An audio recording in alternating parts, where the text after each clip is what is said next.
The approval virus. It's a virus because once it gets into a system, it's hard to get it out.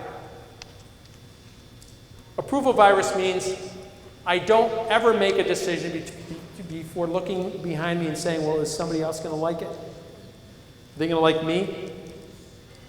Is this okay? This is like a kid, you know, you go to these games.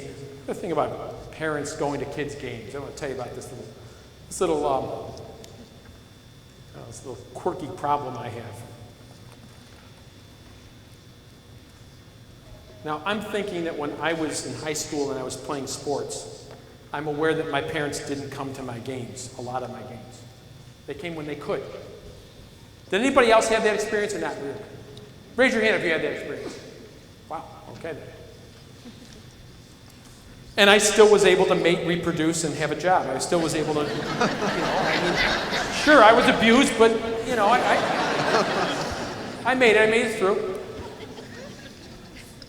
And now we see these parents, they can't even miss one of their kids' practices. I'm thinking, and then you watch a kid when they're up to bat in a baseball game, they're up to bat. I've seen this image I have, is the kid swings and misses and looks at mom.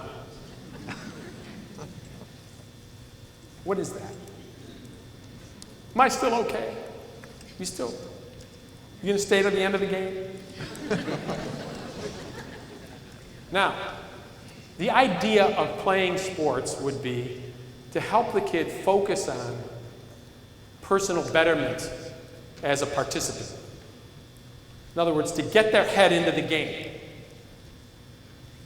I was out, my kid had a fort growing up. Joe had a fort with all his friends in the back under a pine tree. They made this huge elaborate fort.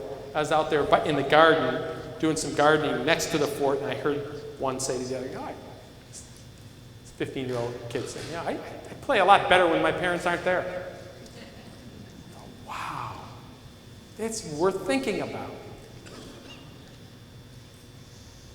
And I was also thinking about how I can't find a picture of me playing soccer. A photo of me playing soccer doesn't exist. My kids have 4,000 photos. What is that? What is that? And is it actually good for them? Or is it actually, we're not even asking if it's good for them, it's good for us. It's just interesting to think about it all, how times have changed. But this approval virus is a concern in leadership because we don't want, as leaders, we don't want to be always thinking who's going to like it. We want to be focused, like the kid in baseball, we want to be focused on the work, getting better at the work, not getting better at covering up for ourselves.